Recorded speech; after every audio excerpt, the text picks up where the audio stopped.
in 1975 with personal sightings of the UFO-type object, which locally became known as Charlie Red Star. He also became the authority in government programs, UFOs, and also an authority on Wilbur B. Smith, who had the program Project Magnet. From there, he proceeded to do almost 3 decades of research in the role of the President of the United States and their involvement with the UFO mystery. He's one of the most authoritative individuals on Hillary and Bill Clinton and their UFO connection. And I might add John Podesta to that list. He has lectured widely in Canada, the United States, and Europe. He was one of 40 witnesses that testified in front of the Citizen Hearings UFO Disclosure in Washington, D.C. in 2013. He's appeared on many television documentaries on UFOs and been interviewed by nearly 100 radio shows, including a number of appearances on Coast to Coast. Please join me in welcoming Grant Cameron.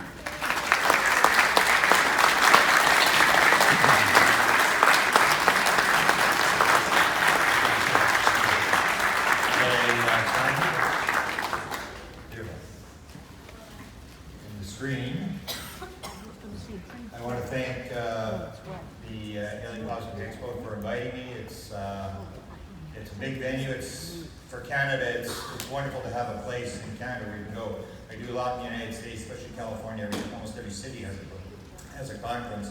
This is sort of the big one in Canada, so I'm honored to be here. The lecture I was going to originally do was the Government UFO Disclosure Plan. And then, I guess it was the day before yesterday, someone pointed out to me that on one of the releases, it talks about the fact that I'm going to be talking about the spiritual implications of the UFO phenomena. And so I've stuck in a little bit of the spiritual implications. That's the rabbit hole. And then I'm going to go to the disclosure thing, which is the rabbit hole, which I'm forever trying to get out of, but I'm not able to get out of. So let's get going. I've got a lot of slides, and I'll get as far as I can through it. And because I want to get to some stuff on disclosure that you probably haven't seen. The intelligence behind the phenomenon is doing exactly what the government is doing. They're not disclosing.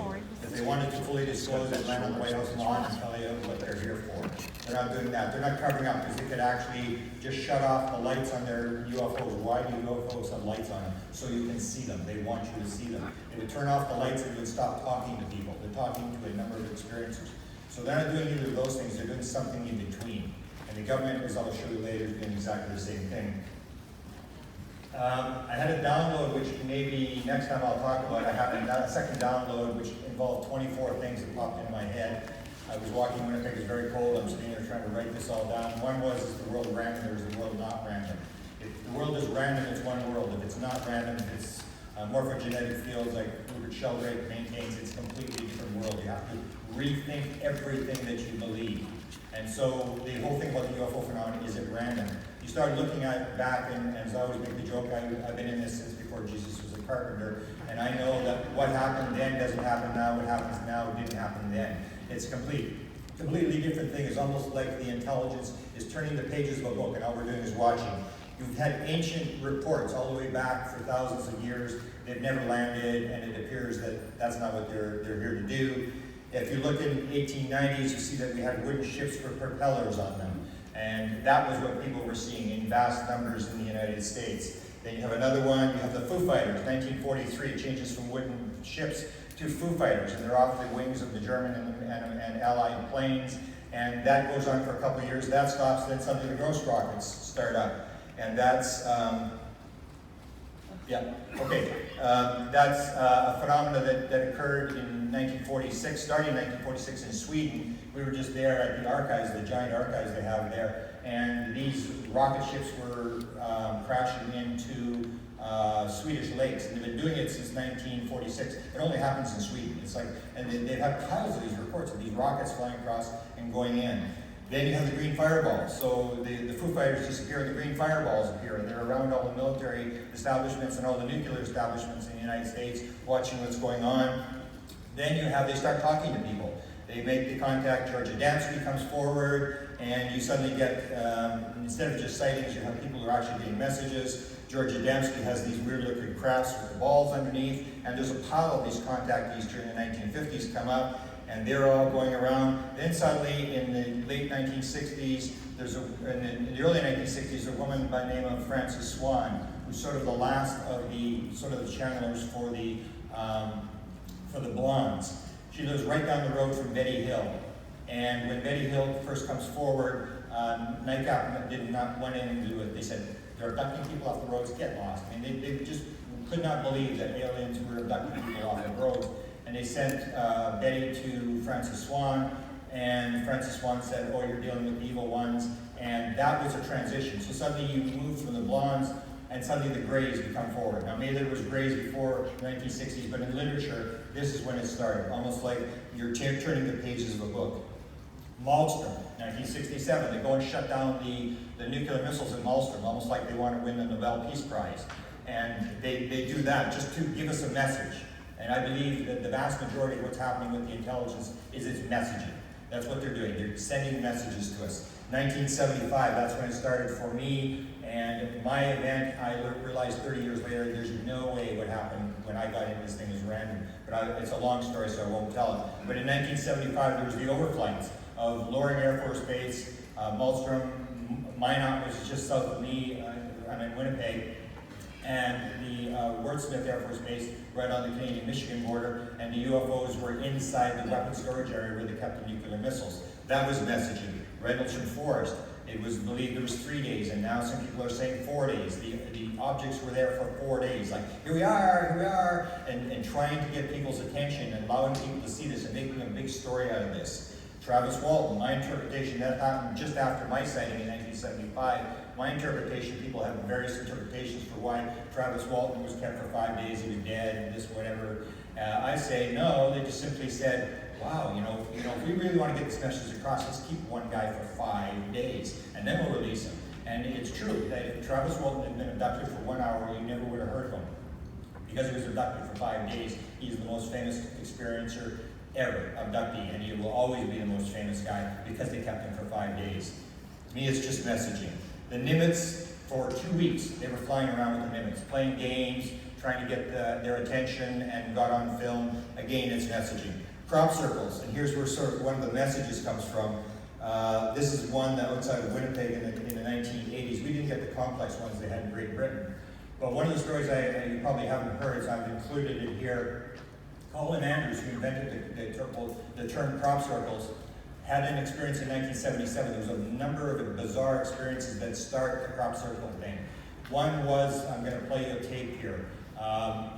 Colin Andrews is in his living room. He's watching TV, and he's got a brand new, he's a communications guy, so he had this brand new reel-to-reel tape recorder. He's practicing with the tape recorder. He's pulling the microphone across the carpet in front of the TV, and as he turns the tape recorder on for the first time, suddenly the screen gets taken over by an alien. And this goes on for about 5 minutes, and so Colin gets the entire thing on tape. There's about 2 million, I believe 2 million people, 2 million TVs were affected by this. Colin had contacts with the British government. He said that the TV network and the British government both did investigations on what happened for this 5 minutes, because there were people flooding all complaints, phone calls coming in, what's going on, where this thing came from, and it was a message.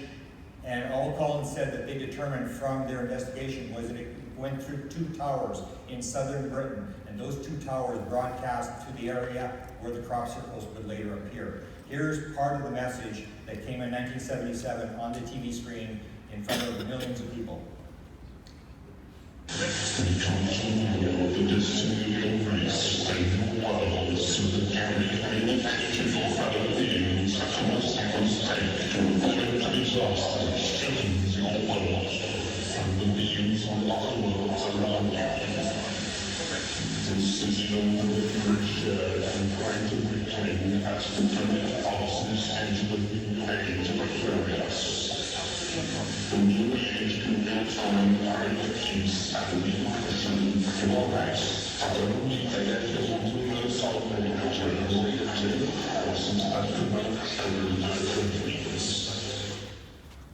So that's the message, and it's a couple of years later is when the crop circles started, where this was broadcast.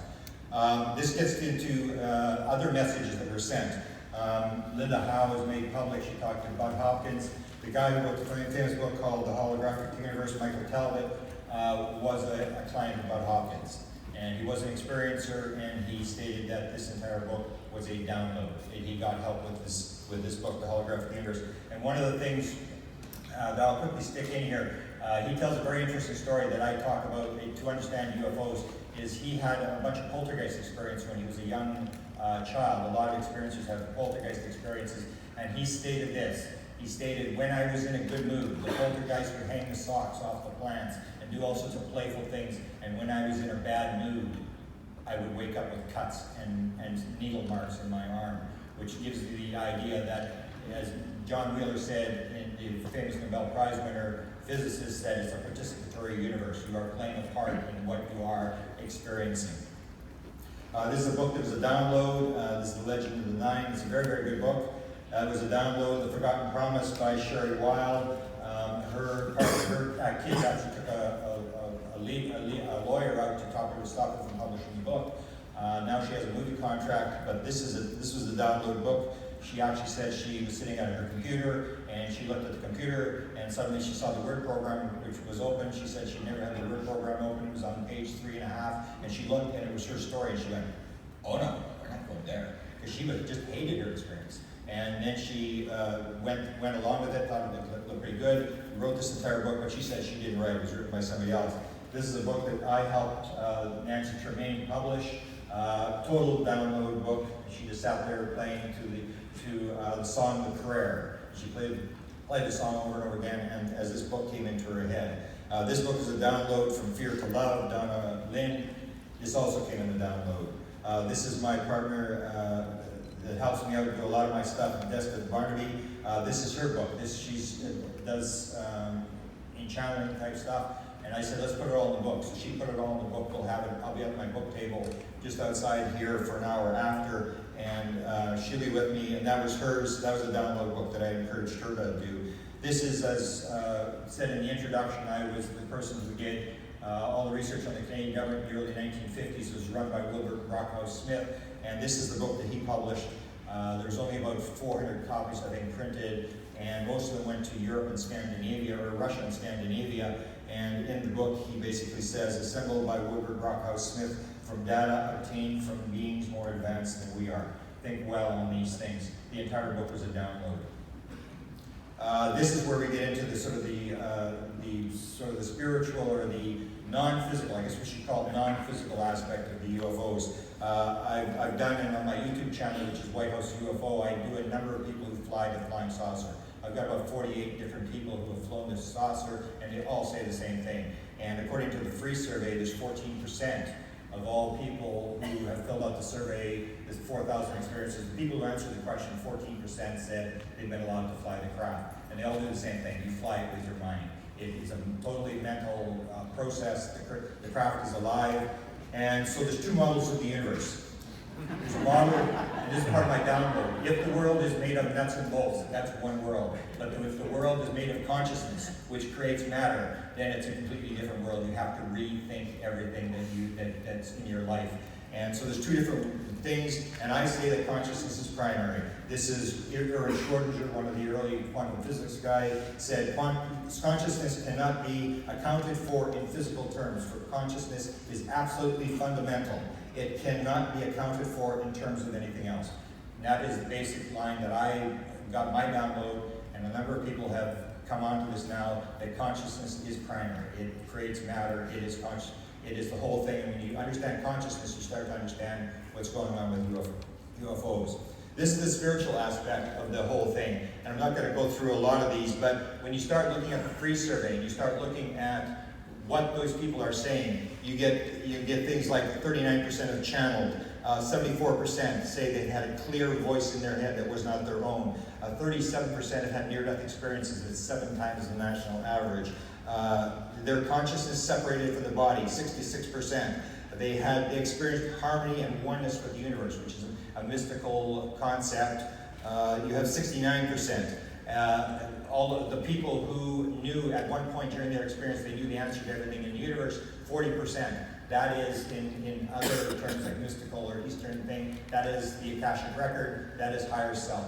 It's the same thing, it's the same principle. And what you do is you get all these people, for example, how many people have past life memories, 66%. How many, I can't remember what the figure is here.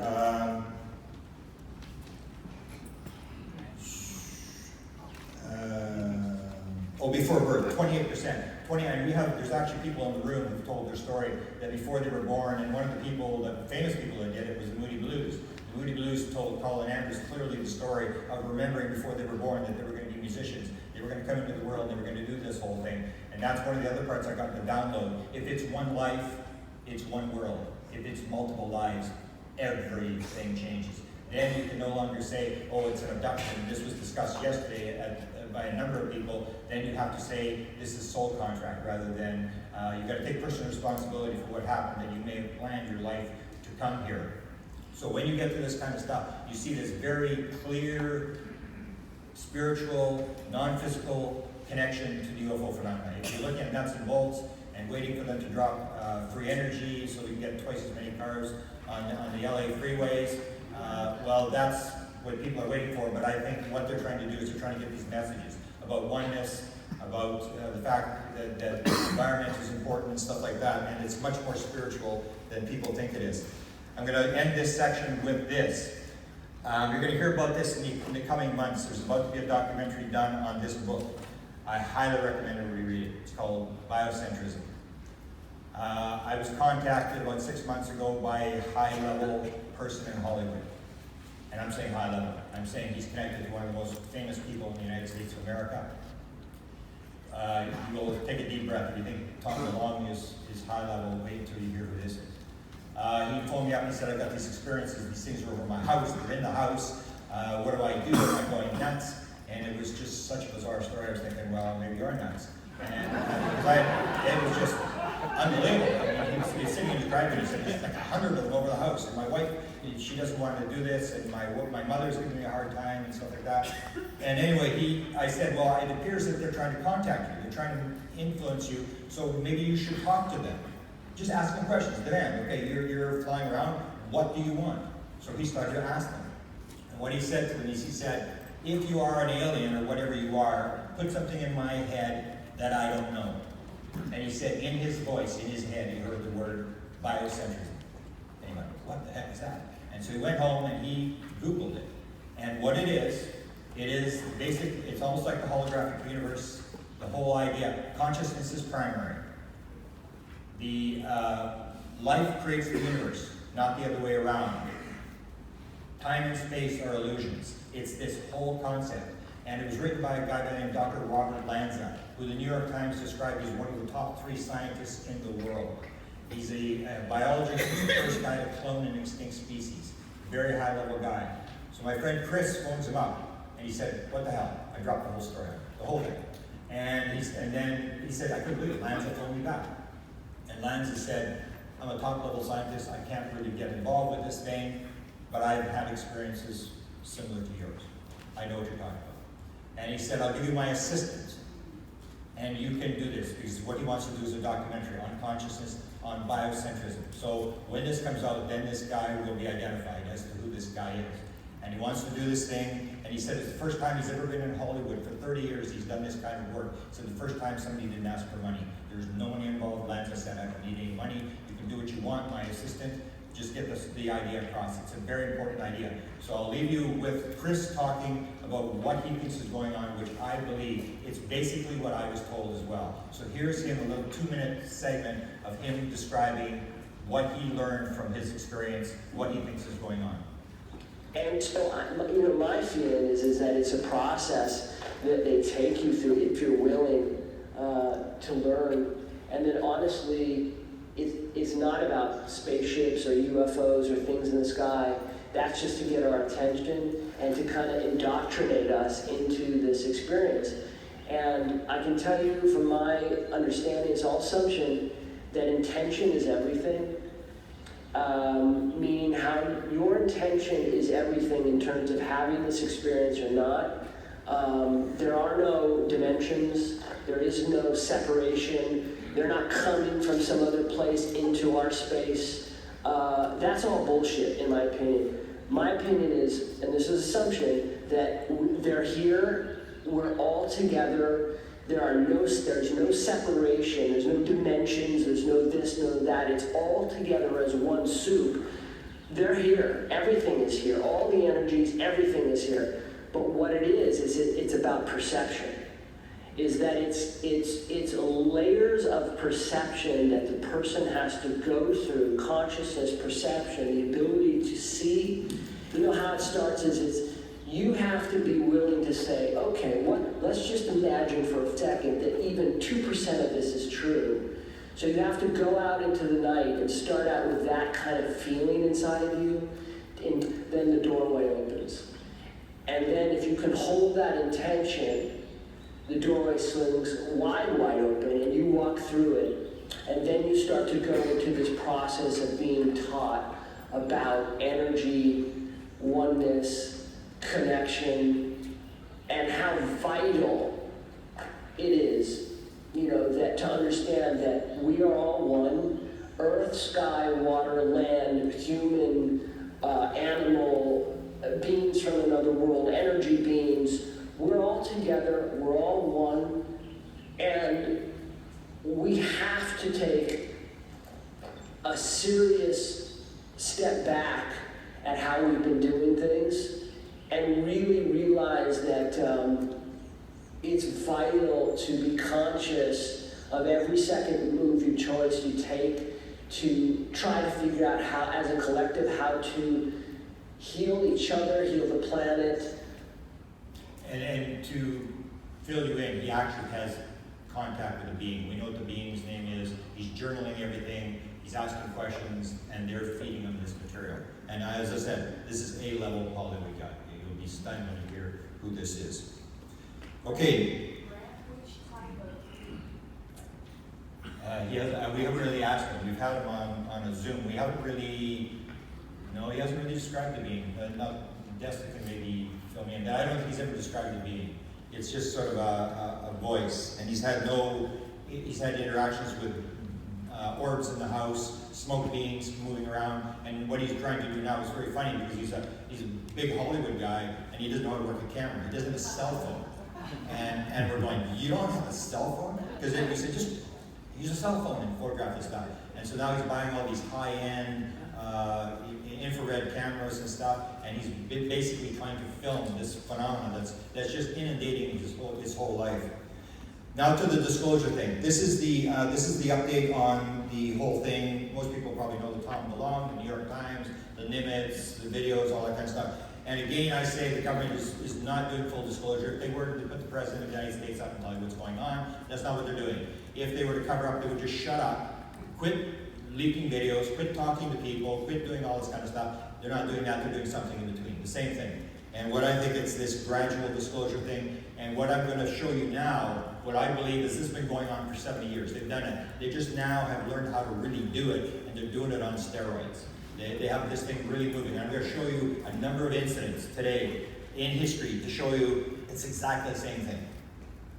I sort of get some feedback, some anger about some of the documents that are being released, and the way I believe they do it is you have to change the documents. You got to alter the documents. You can't release a full document, otherwise you get a full disclosure thing. So what they do is you alter these documents, and this is the latest document. And when we sort of, like, I know Linda, people who've worked on this, sometimes when we speak out and say there's a problem with this document, there's a problem with this video, we get attacked to say, oh, you're a skeptic. So I just want to put for the record right now that except for Lou Alazan, or except for Jim Semivan and maybe Gary Nolan, I've been close to this phenomenon, any of them. In 1975, I was close 5 times. I was really close 3 times. And one time, I was so close that I was going to jump on it. It was like I would feel the wounds in the hand and the side. I was going to touch it. I knew that guy had been burned in Falcon Lake, badly burned. I knew that had happened. I was ready to touch this thing. I was that close. So the question, I do not deny the Nimitz happened. I do not deny UFOs. I just say it appears that the government's messing around with the material that they're leaking into the UFO community. And that's what I'll go through a little bit. So that was the latest one. That was executive summary. They took out the headers and the footers. So that's an altered document. That's not the real document. And what they're doing is they're trying to stop you from getting a real confirmed document, and then they lose control of the story. They spill the milk and they can't put it back in. Here's a video. Here's a photograph that Tom DeLong put on from Area 51, indicating that he had a meeting at Area 51. And the other thing I'd like to clear up right now, and people have a disagreement with me on this, but I absolutely maintain this is true, that Tom DeLong he did not set up the program. He called one guy. He was invited to a barbecue at Lockheed Skunk Works to introduce the president. He said, I will if I can spend 5 minutes with the president. He pitched him a deal without using the word UFO. The guy said, sure, come on up. He goes to Area 51. They listen to his spiel. I'm here. I can spin this. You can't get this to the young people. You need me. And one guy says, yeah, maybe this will work. And 2 weeks later, he gets an email that says, meet outside the Pentagon. So he does not really set this thing up. This is my latest book, which Chris is maybe going to help us with. We're thinking of, I do the music thing. I got dragged into this by a message from an alien, but one of the things we're proposing to do is a couple of years ago, they were going to try to run UFO Woodstock, and we are now revisiting it. We talked to Chris in Hollywood, and we are looking at maybe doing something where we get experiencer bands to play at a major concert. This was tried a couple of years ago, it fell apart. So that's what that slide is about. Here's Tom DeLong saying, I got an email that said, meet us outside the Pentagon at this time, and I did. He meets 2 intelligence people, and they say, things like this do not happen at the White House. They do not happen in Congress. They happen when people like this meet behind tables and decide to move the football down the field. That's how it happened. He did not phone those guys. He did not find those guys. They send him to NASA, and NASA sends him to Ames. He has a meeting sets up another meeting with them at an airport. Then he's in a meeting with 2 guys, and he pitches the whole thing, and they basically say to him, well, that'll be next slide, hang on. He meets these 2 guys. I believe this is General McKay at the Space Command in Colorado. He meets with him and a colonel, and they ask him, what do you need? Then he gets sent, and he wants information, and they say, introduce him to the general. And that's when he meets General McCaslin, and this is what Tom writes. I've been introduced to a man who I call the scientist, and to another who I call the general, and there are many more who I cannot say much about, but some have become true friends and have become close counselors. I will acknowledge that Tom DeLong did an awful lot to move this thing along, but the idea that Tom DeLong phoned these people individually and found these people is not true. He found the first one, who gave him the second one, the third one, the fourth one, and they basically set it up, and that is not new, as I'll show you in a second. This is Jim Semivan, who runs the operation. He's a former CIA head of counterintelligence for 2 years for the CIA, and he's an experiencer. He had the beings in his room, which is why I believe he's in this game. He wants to find out for himself what's going on as well. Here's the general. Once he introduced him to the general, McCaslin sort of takes over and gives him a bunch of more sources who are now providing material. And what you have is a bunch of people in the government whose job is to get this material out, or their job is, because they're very interested in it, they get involved, and they're helping put this stuff out. And McCaslin was one of the main people. Here's a thing from Tom DeLong to Podesta. This is in the WikiLeaks thing, where the general actually writes to Tom DeLong and basically outlines what the White House memo should say. When you do the disclosure thing, this is what you should say. And it says, I was thinking a bit more about the White House, what the White House memo should say, something like these points to all federal agencies. And then the general basically outlines what the government should do when they do this disclosure thing. So he's a major figure, and he's providing this stuff up to John Podesta. The other major figure in the beginning was Robert Weiss, who ran Lockheed Skunk Works, and it's always been known since 1989 that Lockheed Skunk Works is probably the company that's back engineering the flying saucers. And Robert Weiss, I'll bring him up, even though he's sort of moved. They say he's out of the scene. I don't think they're out of the scene. I think because the WikiLeaks exposed them, they moved him into the background, but they're still there. And I've talked to people who are trying to hire them and stuff like this. But the interesting story about Robert Weiss, who ran Lockheed Skunk Works, is, as you know, John Podesta was very much into UFOs. I think I wrote my first article about him in the 1990s. He was known as the X-Files man in the Clinton White House, and he wanted to get to the bottom of this thing. And he describes in one article in the 1990s to a newspaper reporter, I actually phoned Area 51 to find out what was going on. And they told me, no, there's nothing significant, and that he basically discounts the whole thing. So in 1990s, John Podesta is phoning Area 51. Then in 2016, in the WikiLeaks, you get this thing, they have a meeting. There's John Podesta, McCaslin, McKay, and Weiss are in a go-to meeting online talking about UFO disclosure. And then I guess John Podesta promised to do something. So the weird thing is the month after, Weiss, head of Lockheed Skunk Works, writes to Tom DeLonge, and he says to him, what's John up to? So this is what Podesta gets an email from Tom DeLonge. Mr. Weiss from Lockheed Skunk Works just emailed me, asking me if there are any updates. I am not expecting much, but if there is anything that I can tell him in the general, however small, I would like to respectfully pass it along. So in 1990, you have John Podesta phoning Area 51. Now you have Area 51 phoning John Podesta to find out what's going on. So you have this sort of behind-the-scenes things, and there is an operation. They are actually working on this thing. They're trying to move this thing out, whether they're interested in it or whether it's their job. So Tom DeLonge versus Bill Moore. Linda was around in that time.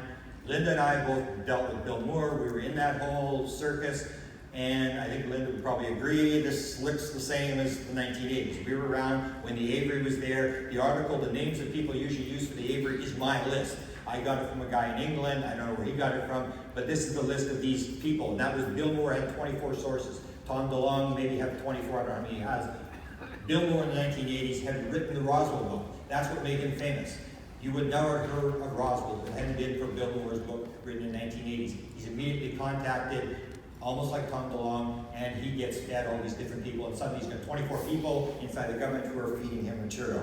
So it's basically the same story. Tom DeLonge sort of hints that he was at Area 51. Bill Moore also hinted he was at Area 51. This is a plane that Bill Moore claimed to have seen at Area 51. It was called the Goose. So Bill Moore claimed in the early 1980s to have been taken to Area 51. This is what Bill says, and you got to compare this to what happened with Tom DeLonge. This is what Bill says. He publishes the book, wrote the Roswell incident. He said in early September 1980, I was approached by a well-placed individual in the intelligence community who claimed to be directly connected to a high-level government project dealing with UFOs. This individual, who subsequently became known as the Falcon, told me that he spoke for a small group of similar individuals who were uncomfortable with the government's continuing cover-up, which is basically lying now. We have these guys who are interested in moving the thing out, and they're working to help move this thing out. Same story as the 1980s. Bill, of course, was responsible for the MJ-12 document. You have the MJ-12 thing come through, and I, like Stanton, believe MJ-12 was for real. I've got an article where I've got 20 different sources, high-level people who talked about the group, talked about the fact that this group actually existed. And let's go back here. This is something that a lot of people don't know. Bill had, when he was first contacted, he was contacted by two people.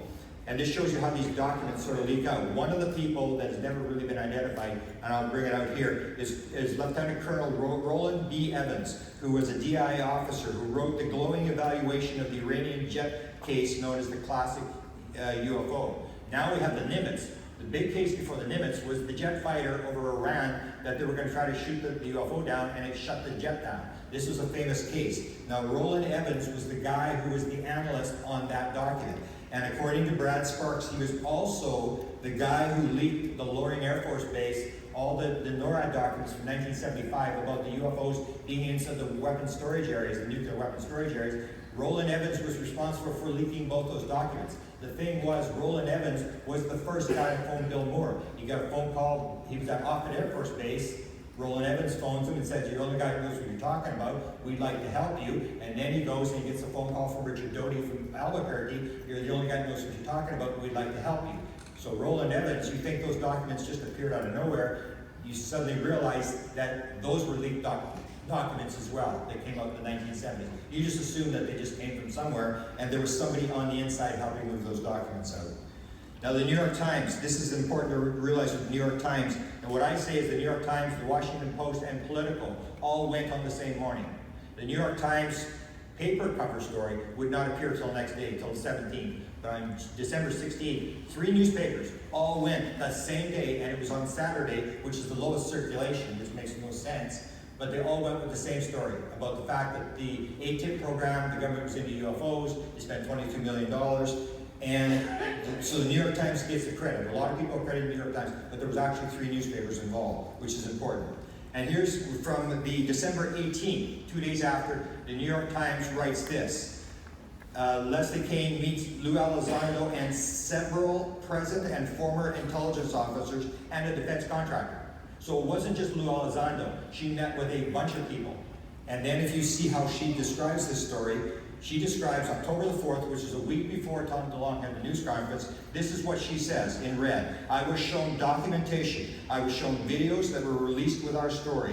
And I was told about Harry Reid. I was shown documents about Harry Reid's involvement, and the story was kind of laid out for us at this meeting. So basically, this was a fed story. This was, I believe, Jim Semivan, who arranged this, made all the newspapers go at the same time. They were all shown documents. The Washington Post was also shown documents. They were also shown videos. Politico, the reporter for Politico, did an interview with National Public Radio a couple of days after it happened, and he said that his sources in the Pentagon told him that the ATIP program probably was not the only one, that there was CIA and other programs that were being run at the same time. So you have 3 newspapers are all being fed this story, and they want this story out. And what I believe they're doing at that point, they're doing confirmation. So what they're doing is they're avoiding the UFO community. They don't care about us. You should know by now that this is for real. What they're doing is they're bypassing us. They're going through the major media, and they're trying to do the swing voter. They're not interested in the Democrats. They're not interested in the Republicans, whatever side you're on. What they're interested in is the people who are sitting on the fence on the UFO issue who say, I really don't know whether I could go both ways. And so when they go to the media, they move the swing voters over, and they move more people to the side that say UFOs are real. And they keep doing it, and they keep moving the swing voters over until the consciousness shifts, and then they can move to the next step. So all they're doing now is they're confirming, yes, UFOs exist. It's very mysterious. We're not saying it's alien. We're not saying it's ET. They stay away from that. That's coming later. But right now, they're just going to say it's for real, and the government is studying it. Again, the Washington Post, they break theirs. They have documents. And the strange thing is that the New York Times, the Washington Post, and Politico are all shown documents. And the UFO researchers, when we go after the documents, they say there's no records. When we go after the videos that are released, they say we did not release the videos. And so what you're doing is they're avoiding the UFO community, and they're going around through the media and putting the story out that way. Black Vault, let me see what's before here. Oh, this is where they say, we did not release the videos. Okay, so John Greenwald gets involved, and he gets the thing with the whole story about Washington. The New York Times called it the Advanced Aviation Threat Identification Program. But if you read the Washington Post, it was done the same morning, it's Advanced Aviation Threat Identification Program. If you go to Politico, same morning, Advanced Aviation Threat Identification Program. So only the New York Times used aerospace. And John Greenwald contacts the public affairs at the Pentagon and gets it in writing, and she said it's advanced aviation. So the whole thing is that the Pentagon is saying it's aviation, and yet Leslie Kean, New York Times, and Lou Elizondo, who runs the program, are all calling it aerospace.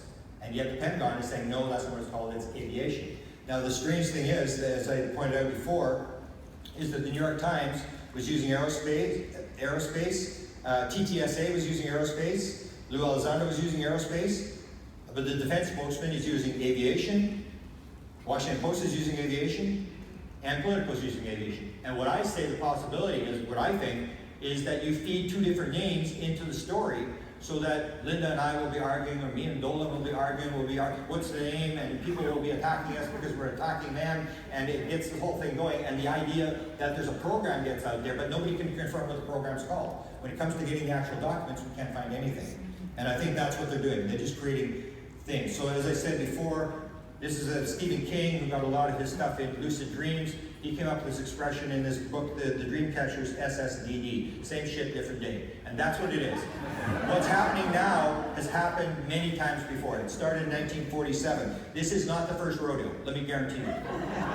I wrote this up in my book called Managing Magic. I go from year to year to year to year. And you go from year and you see they did it again, they did it again, they did it again. And as I say, now they're just very good at doing it, of moving this story into the public. And I think, I believe they are going to get a congressional hearing of some sort. I believe this thing is actually going to work. But in the book, that's what I detail. I started in 1947, I go through.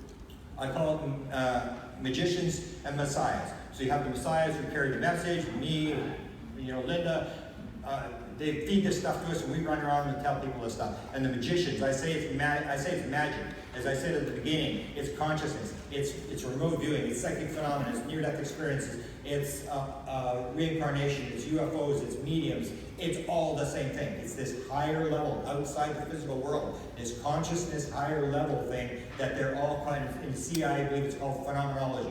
It's all the same thing.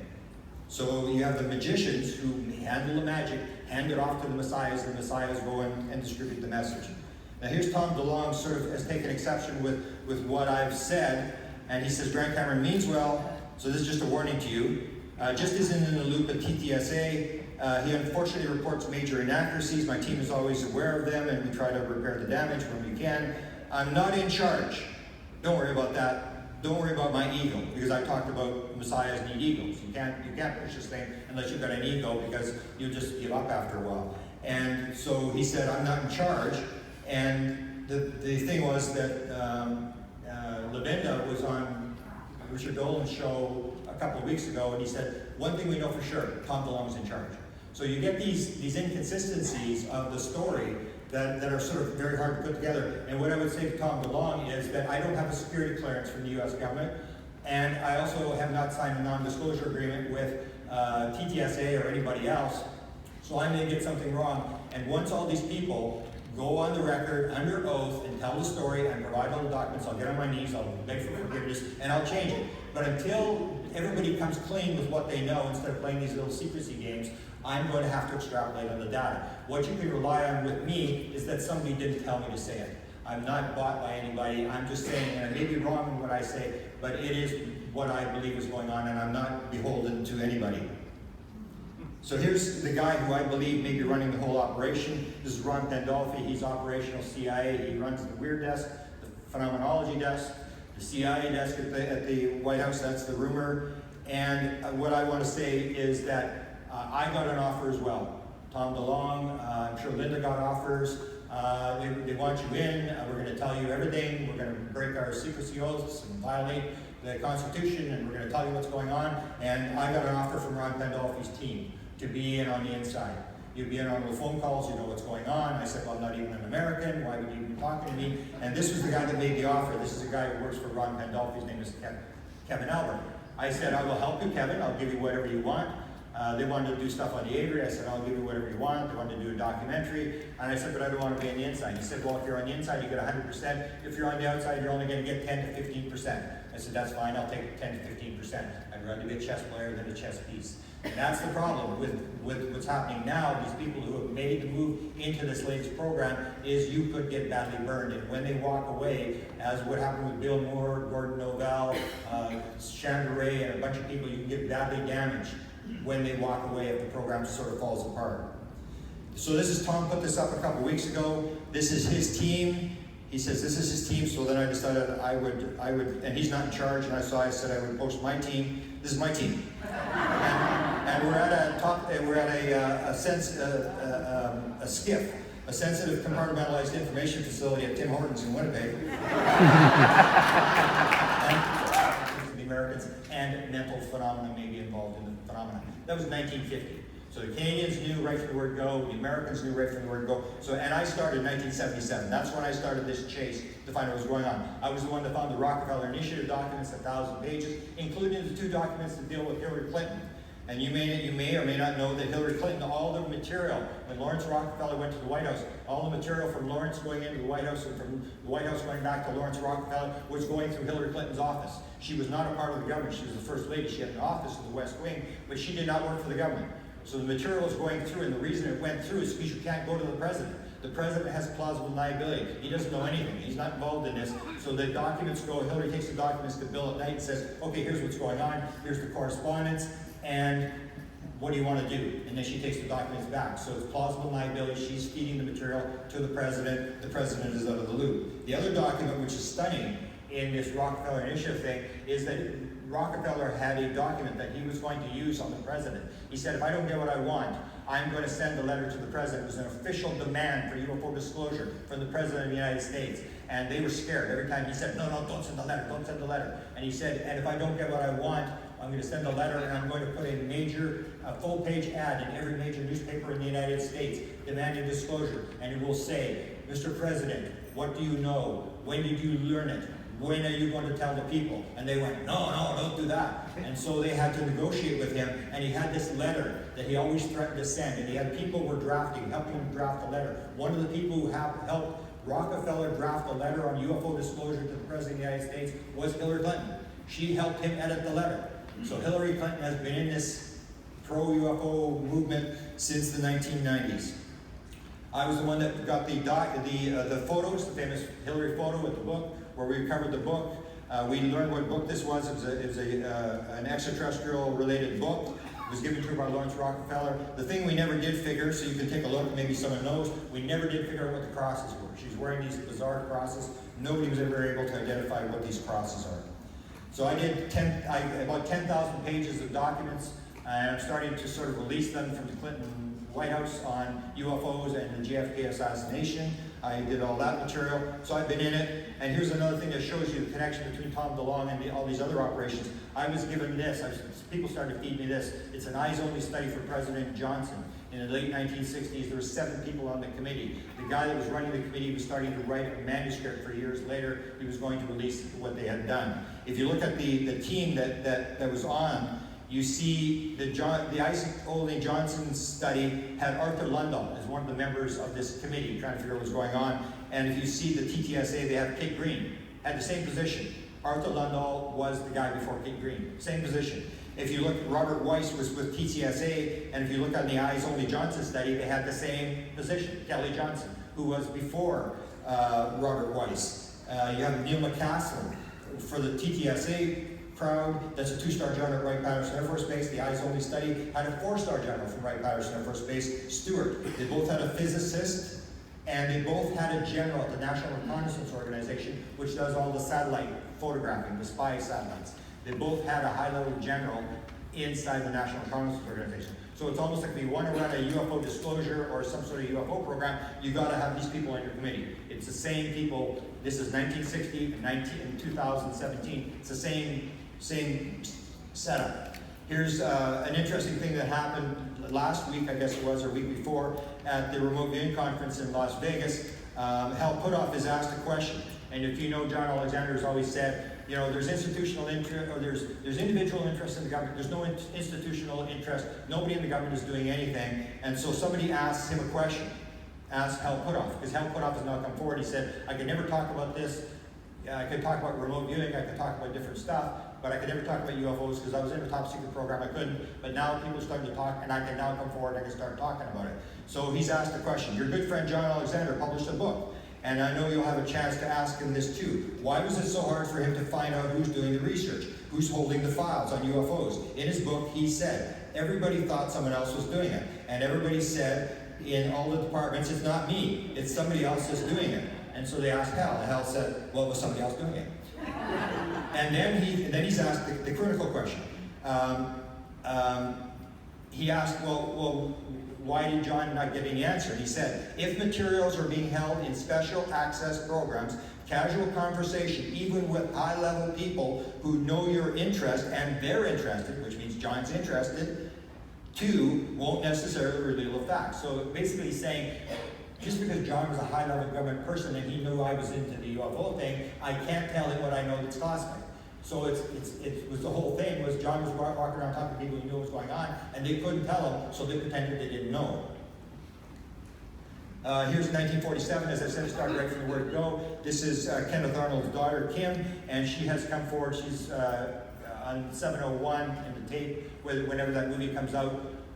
She describes the fact that her father was given 2 photographs. And she shows the photograph. They look like gun camera footage, 8x10 photographs. And from the 4th Air Force, and absolutely convinced that these were true UFOs. So they're leaking stuff already in 1947 to the main guy. 1956, Walt Disney does a UFO documentary. He's promised all sorts of film, all sorts of movie stuff. He does the documentary, and they pull the film at the very end. He puts out the documentary. So Disney was involved in this disclosure thing. UFO movie from 1956, U.S. Air Force people were advisors on the thing, quite openly advising the film for UFO.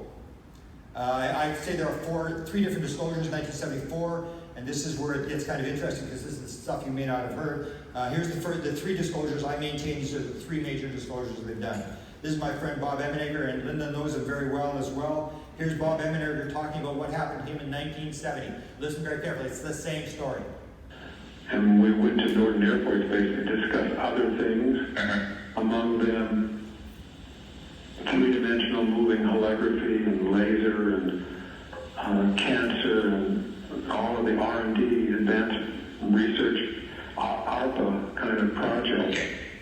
And the UFO thing was brought up to us, which I just couldn't believe, but I said, well, okay, we'll go along with it. And one conversation led to another, a contact with the Pentagon. Everybody couldn't have been more open about what we were doing, and anyone along the line could have questioned and said, and I expected them to say, like, what the hell are you guys talking about? So they're basically brought in to do a UFO documentary, and they're able to access anything they want. They actually said that they could walk into Pentagon without signing in. They had absolute access to anybody they want, do whatever they want. And so they get this thing, and they put out this book and the movie called UFOs Past, Present, and Future. If you want to see it on the internet, it's called UFOs That Has Begun. 1979, they re-released it. It's called UFOs That Has Begun. You can watch this entire documentary that was backed by the CIA. Absolute guarantee. I'll show you. Charlotte, here's Charlotte talking about the film. They were offered the Holloman Air Force Base film, which Linda was also offered in 1983. Here's the film. Here's Paul Charlotte talking about this film of this landing of a UFO at Holloman Air Force Base, where it's all filmed. I saw footage of 3 dish-shaped crafts. One of the craft landed and 2 of them went away. Why did it land? It appeared to be in trouble because it oscillated all the way down to the ground. However, it did land on 3 pods. A sliding door opened, a ramp was extended, and out came 3 aliens. What did they look like? Well, they were human-sized. They had odd gray complexion and a pronounced nose. They wore tight-fitting jumpsuits, thin headdresses that appeared to be communication devices, and in their hands they held a translator, I was told. The Holloman Base commander and other Air Force officers went out to meet them. Okay, so you have this landing thing, and there's 2 different dates. It's the same thing. You have 2 different dates. Bob tells me it's May 1971. Then Richard Doty comes and says, no, it's April 1964. So everybody starts fighting about what the date is, and it distorts the fact that there is a film. We don't really know what the date is. Cooperation. Here's Bob talking about the cooperation that they got. Same as Tom DeLonge's getting cooperation. Bill Moore got cooperation. Here's Bob talking about the cooperation that he got in the mid-1970s. I kept thinking of why did the Army cooperate? Why did the commander of the base cooperate? Everywhere, everything seemed to happen that way. You ask for it, you're going to get it. So there was total cooperation as far as I could see. There's the fact that you see To the Stars is talking about 24 films that may eventually be dropped. Here's Bob talking about they had piles of film in the 1970s. They would let us have a lot of things. We previewed all kinds of film, and there was no restriction on whether to use it or not use it. Here's the famous Holloman Air Force Base clip. Now I have to sort of explain this to you. It's filmed, and Bob tells a story that at the end, almost like the Disney thing, they came in. Bill Coleman, who I'll describe later, Bill Coleman says, it's Watergate, we can't release the film. We've got to pull the film. So at the very end, they have to storyboard the thing. They have to make a story about this thing without the film now. And it may have happened in the past, it may happen in the future. And it's this whole story that maybe a UFO landed at Holloman Air Force Base. And when the documentary was released, later it became known that there was 8 seconds of the actual film in the documentary. The same as you get with the Nimitz film, the Tic Tac, all those things, there's only a little tiny segment. And when they say, why don't you release the whole film, they always say, well, you know, the other part may be classified. So we're only releasing this little piece. The same thing, 1975, the same thing happened. They released 8 seconds. So I went to Bob and I said, Bob, there's 8 seconds of film in the documentary. And he went, well, yeah. And I said, you told me the film got sent back. I thought you said the film would get sent back. He said, yeah. And he told about the story about these people in the Datsun driving back across the country to the Pentagon with these film canisters in the back seat and stuff like that. I said, but Bob, there's 8 seconds of film and there's 8 seconds. He said, well, it's just background. And I said, what do you mean it's just background? And he said, well, it didn't show anything. Here's the 8 seconds of film, and it's the same thing. When the UFO gets close and it lands, you can see the alien and you can see the ship, that's classified. But the part you're going to see is it coming over the hill, and they put in the voice stuff in behind. But this is the actual film from Holloman.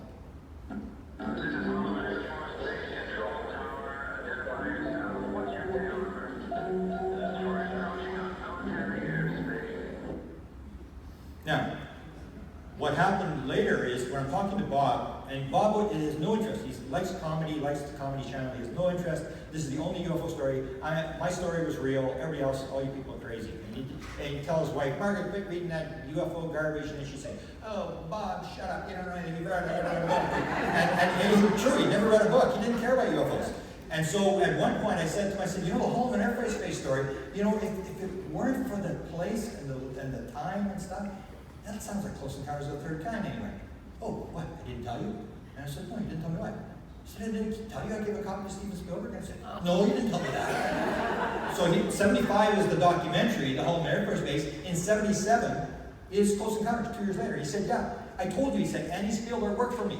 Steven's sister worked for me. She was a line producer for us. And she said, Steven wants a copy of the documentary. So they put it on, and basically, if you look, it's the same story. It's the idea. They have 3 ships at Holloman are landing, and you see the beginning of the landing at Close Encounters. You have the 3 ships, and at one point, Bob actually said that Steven Spielberg's mother had come to him and said, oh, Bob, I've seen your version of the landing, and I've seen Steven's version, and I like Steven's version better. So basically confirmed that this is where Steven Spielberg got the idea for this whole thing. And you see a lot of the stuff, when you look at the end of Close Encounters, you see a lot of stuff that's in there where the government, they're actually putting this stuff in on purpose. And I'll show you here. This is Rockwell International. And if you look at there, this is a letter to the people at Close Encounters, to the director, offering to help. And what is it they're going to put on here? They're going to employ some stuff that they have to futuristic electronics.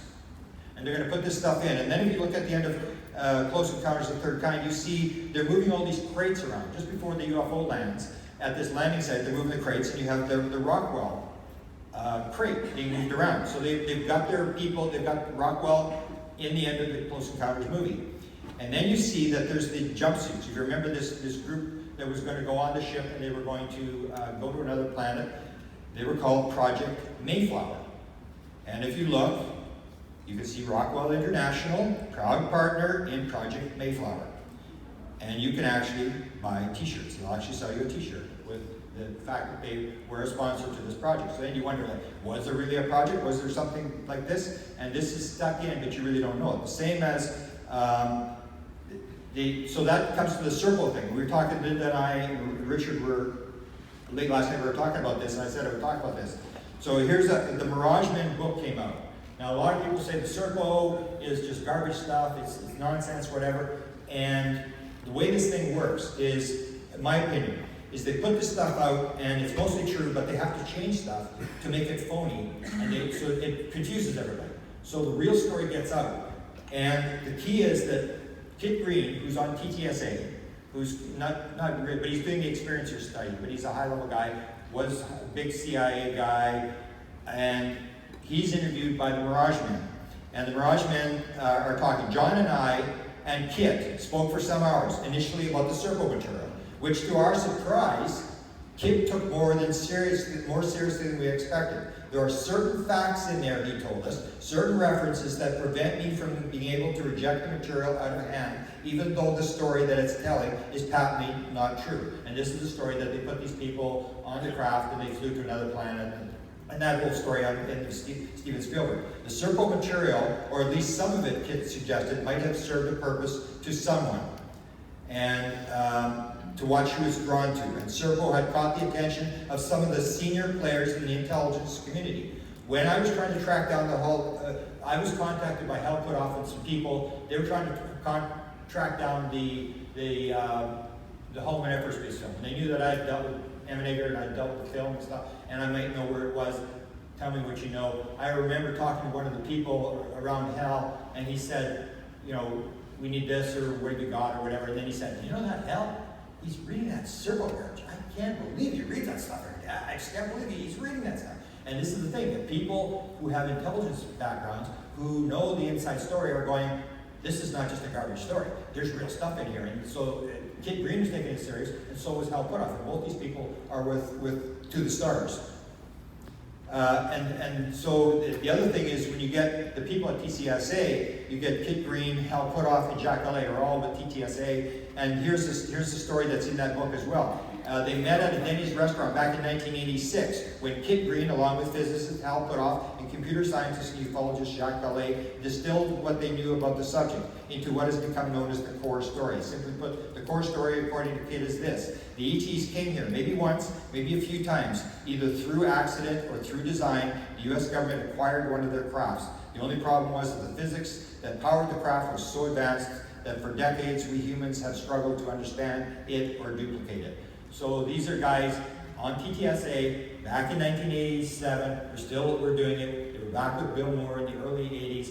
They're just, all these people are psychic. They're interested. They become fascinated for whatever reason in the subject. And every time there's a program in the government to do something, they get involved because there's information.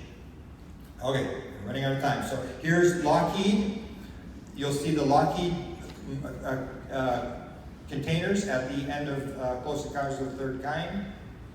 You'll see TRW, which is another one that's rumored to be with the UFO stuff. Their crates are on the end of the thing. Now getting back to Holman Air Force Base film, here's Bob talking about another film that they got, and I'll explain the story. And it came from the Defense Audiovisual Agency, which held all the military film. We're given a film, a top secret, it was still top secret on it.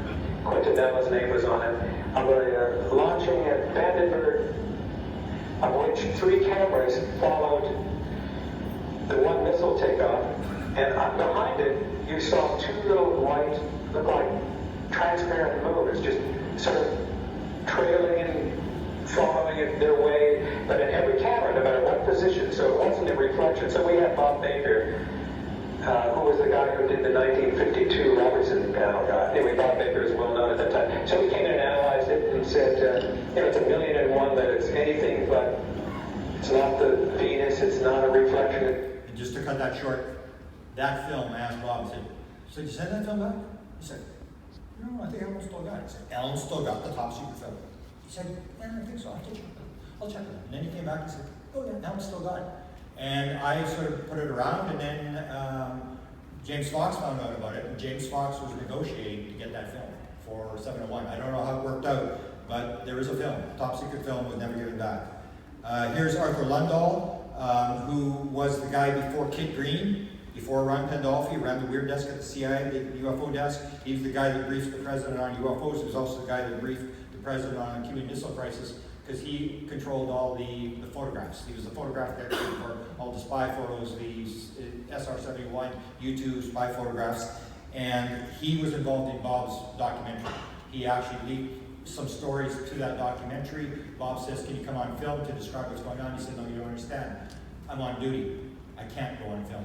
So he's operational, he can't go on film. But here's Bob talking about another CIA guy, and but there was always a CIA courier, a guy with us, and in his bestie, plain clothes, and I have his card still, and it just has a telephone number, you know. But Alan told me that what we were doing was more initiated by his organization than the Air Force. That the Air Force just cooperated. Now I'm going to quickly go to 88. So this is 74. They have the thing, they have the CIA people involved, they're sort of managing the program, putting the stuff out. 1988, you have UFO Cover-Up Live, and in 1985 it starts. Bob Emenegger gets contacted again. What happened later in the 80s, I sort of put it aside, went back to, selling potato chips for advertising and Hondas and Bank of America and all of those things. And during the Reagan administration, I got a call from a Bob Scott. I had met him before he was head of USIA back earlier. He was a Pentagon agency head for DAVA and was on at Norton again. His assistant was a General Glenn E. Miller, retired general who was vice commander. And I got calls and they would come out and they came to our house several times saying that we like what you did back then and we'd like to do something new. And what I was trying to figure out was this. I kept asking, is this the administration's idea or is it your idea or what? And that was never very clear to me what it was. But I can't imagine that a Pentagon agency guy just comes out to your house and sits around and raps, and I would meet them at Sizzlers, and we'd go over stuff. In this second one, the second documentary that they wanted to do, another UFO documentary, put some more stuff out, and it was going to be major stuff. Linda was talking about, Heineken told her that the promise was bodies, crafts, pictures, this kind of stuff. So Heineken and Valet are supposed to be involved, and Valet actually writes in 1985, he called it the dangling carrot. He knew what had happened in the 1970s, and he knew that the program needed him and Valet in the program, otherwise they weren't going to do it. And he said no, he didn't want to be involved, he didn't want to get dragged into this thing and get burned, which makes me wonder why Jacques Allais has now joined the Tom DeLonge thing, because in 85 he said, no, I don't want to play the game. So here is... Well, anyway, after Heineck came here and he went into he wanted to see UFO footage, and I think they started pulling it out. And Shottle stepped in as, I hope you have the characters correct, but Miller said to him, I want you to show Heineck all the UFO footage. And Shottle told me that he said, I'm sorry, sir, you'll have to, give me a written request for that. And the answer came back, listen, I'll have your ass, you're going to do it. So I was not there to know all this craziness that went on. This is Billy Cox again, go to the CIA. This is 1988. It's called UFO Cover-Up Live. You can find it on the internet. Billy Cox and I were corresponding as this documentary was coming down, and he was friends with Bill Coleman. And this was, Bill Coleman was at this UFO Cover-Up Live. It was taped live. Everybody was reading off the cue cards, the same as To the Stars when they did their opening news conference. They were reading off the teleprompters. And Bill Coleman describes the fact that when he was on the set of UFO Cover-Up Live, he said, I met the Falcon. And he said, I cannot believe this guy was involved. And the Falcon was supposed to be Harry Rositsky, who had run the CIA Russia desk at the CIA. Had been brought out of retirement to run this operation to leak this material. And Coleman said he couldn't believe this guy was involved in this whole thing. So I asked Bill Moore, I said, Bill, was the Falcon at the screening, or at the taping? And he said, well, I'll just tell you what, there's 12 people there, and I'll leave it at that, which sort of confirmed that he was there. Bill Coleman also ran Project UFO. For 2 years, he ran a TV show that had UFOs, so he would do the whole thing, and it looked like a big UFO thing, and then they would debunk it at the end. He did this for 2 years to sort of get the message out. And then he told John Alexander he had 100 cases that he deemed contained both high strangeness, high credibility. And we'd heard about this stuff before, that he had this stuff that he was going to drop. He kept rumoring he was going to drop it, and then he died, so the material never was released. Here's the phenomenology thing. I'll just quickly show you this. In 1989, you can see the similarities. And then you see the funding, where they got the funding for this time. 1989, they're trying to get funding for the remote viewing program. The guy that was running the Senate Intelligence Committee was Cohen. Cohen was the guy that Chris Mellon worked for, both as on the Intelligence Committee and when he was Secretary of Defense. Cohen actually tried to get UFO film. He'd been given a bunch of material, and he tried to recover this when he was the defense secretary, and was unable to get it. So he was into this kind of stuff. And then the other people that were involved, Dick D'Amato. Dick D'Amato was a lawyer for the Senate Appropriations Committee. He's the guy who went to Area 51 to find out, is there UFOs? Because the Senate Appropriations Committee had said, are we doing UFOs at Area 51? Because we are, we're putting out the money, we don't know what the hell's going on. So they sent Dick D'Amato to find out, and Dick D'Amato comes back and tells Jesse Marcel, he taps on the book Majestic, he said, I just want to let you know, this thing's not fiction, this is for real. He said there's a deep arm of this government that has got control of the material, and they're unelected, and they have unlimited money, and basically confirmed, yeah, it was real. So Dick D'Amato was in this room, and they're trying to get this funding for the remote viewing program, and then you start looking at who the other people were: John Glenn, Daniel Inouye, and Ted Stevens. The same three guys who got the funding for ATIP. So you can see, it's cycles. It's the same guys, and this is 1989, and now they 2007 they get the money. This is a flow chart that was shown on UFO Cover Up Live. I believe it's more accurate. The more I look at it, the more I believe it's accurate. The two things I want to point out, I can show a lot of stuff on this. The two things I want to point out is the bottom right-hand corner is Area 51. This is October of 1988. Area 51 would not become known until May of 89, the next year. It was not known at this time, and it was already in this documentary. The other is the Parapsychology Research Unit, which was the DAA at the time was running it. It does not get declassified until 1995. It's in a flowchart on national TV in 1988. This is how they leaked this stuff out. I didn't realize this until years later. They actually had this in the documentary. Here's Hell saying, we had a massive program. In this speech he made a couple weeks ago, he shows this document from Russia. He said, we had this massive program. We got this document that shows they had this massive program, and then on the other side, people are telling the story, the government doesn't know what's going on. We know what the Russians are doing. They got this big program, but we aren't doing anything. No, we don't know what's going on. We have no idea. Eric Walker, I'll skip this here.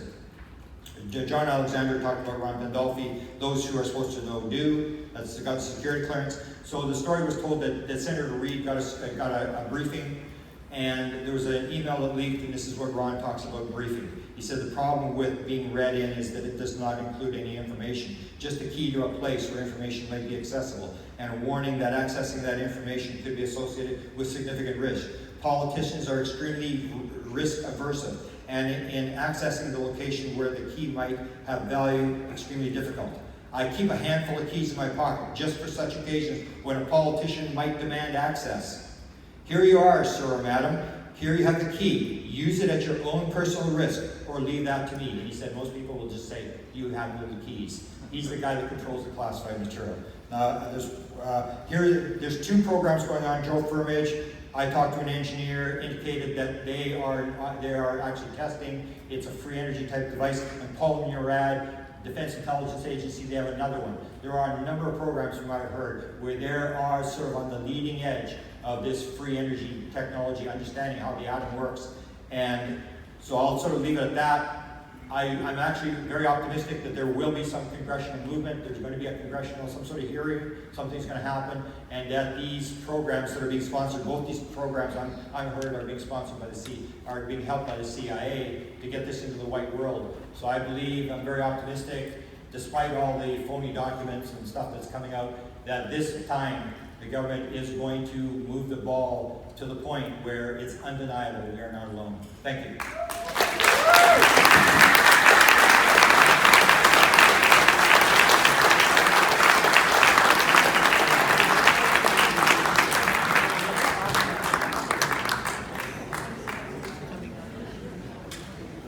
What a machine. He's just an absolute machine. I can't believe it.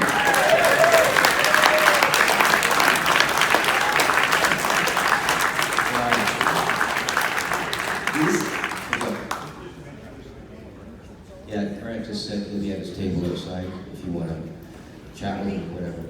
Yeah, I should mention, and I don't know if he didn't mention it or not, but Grant has a radio program. What is it, Grant? KGRA Radio? KGRA. Yeah, KGRA. Every Tuesday night, I believe, right? 11 o'clock? So I was privileged to be his first interview, and he did a great job. In any case, he talked about secrecy, and I just love secrecy. I have no problem keeping secrets. It's the people that I tell them to